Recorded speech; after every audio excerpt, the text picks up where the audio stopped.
नहीं कर पाई। ये वैचारिक दृष्टि से किस मानसिक दिवालियेपन पर आकर के खड़ी हो गई, ये आपको ध्यान रखना। और आज कांग्रेस पार्टी न राष्ट्रीय पार्टी है और न ही वैचारिक पार्टी है, ये भाई बहन और माता की पार्टी रह गई। इससे ज्यादा कुछ नहीं है।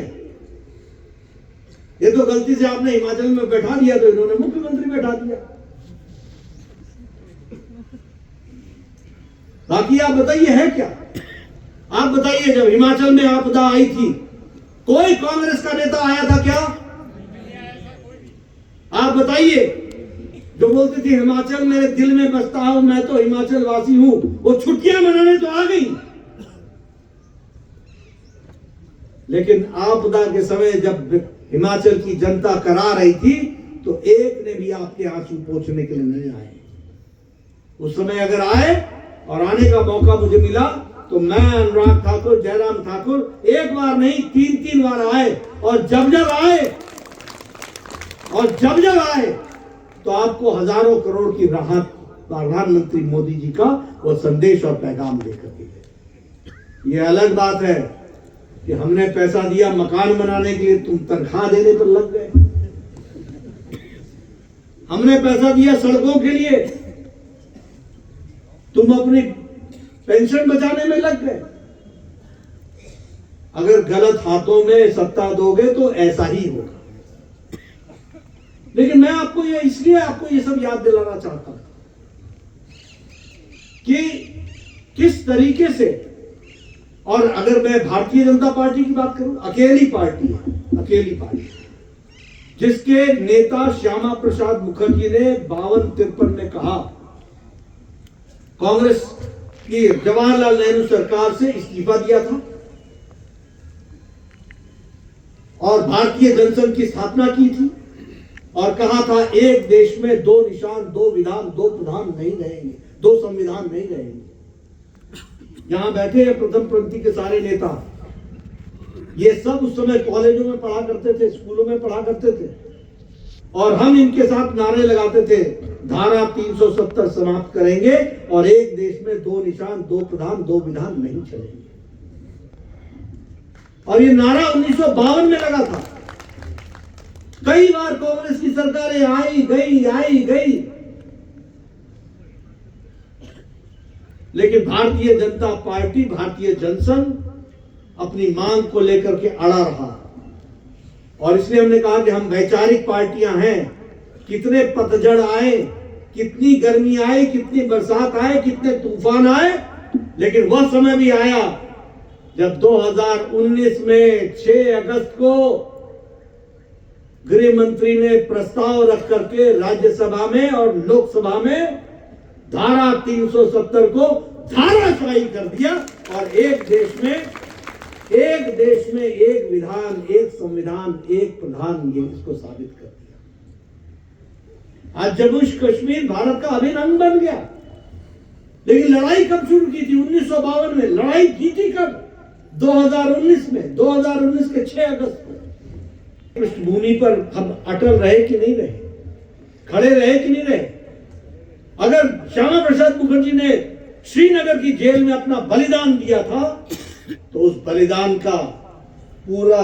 बलिदान को ध्यान में रखते हुए हम सब लोगों ने मिलकर के मोदी जी के नेतृत्व में उनकी इच्छा शक्ति को और अमित शाह जी की रणनीति ने धारा 370 को धाराशाही कर दिया।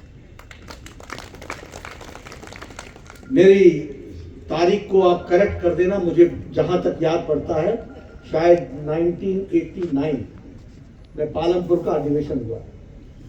1989 में पालमपुर में शांता कुमार जी के नेतृत्व में, यहां पर उनके मेजबानी में राष्ट्रीय कार्यकारिणी भारतीय जनता पार्टी हुई थी और वहां हमने प्रस्ताव पारित किया था कि हम राम मंदिर का रास्ता प्रशस्त करेंगे। ये हमने प्रस्ताव में लिखा था। क्या लिखा था? कि राम मंदिर का रास्ता प्रशस्त करेंगे। 1989 से हमने लड़ाई लड़ी और 2024 के नहीं हाँ 2024 22 जनवरी को भारत के यशस्वी प्रधानमंत्री नरेंद्र मोदी जी के कर कमलों द्वारा भव्य राम मंदिर का वहां पर उनका अभिषेक हुआ और राम मंदिर विराजमान हुआ, यह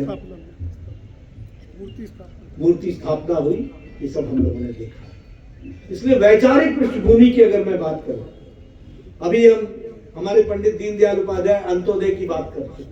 उन्होंने कहा एकात्म मानववाद, उसी एकात्म मानववाद को अटल जी ने कहा अंत्योदय, और उसी को आगे बढ़ाते हुए आज प्रधानमंत्री मोदी जी ने सबका साथ, सबका विकास, सबका विश्वास, सबका प्रयास, इसको मंत्र को लेकर के आगे। आज आयुष्मान भारत, प्रधानमंत्री गरीब कल्याण अन्न योजना, हमारे अन्य स्कीम जो कार्यक्रम चल रहे हैं, सभी कार्यक्रम गांव, गरीब, वंचित, पीड़ित, शोषित, दलित, युवा, किसान, सबको ताकत देने वाले कार्यक्रम, सभी कार्यक्रम। और इसलिए मैं ये जरूर कहना चाहूंगा कि गरीब, युवा, अन्नदाता, नारी शक्ति, इनको अगर किसी ने ताकत दी तो प्रधानमंत्री मोदी जी ने दी है, ये भी हमको ध्यान रखना। अगर मैं बात करूं कैडर बेस की, आज ये कैडर कैसा है? जब मैं जिस पार्टी का राष्ट्रीय अध्यक्ष हूं, हमारे 973 जिले में अभी कमेटी बनी हुई है।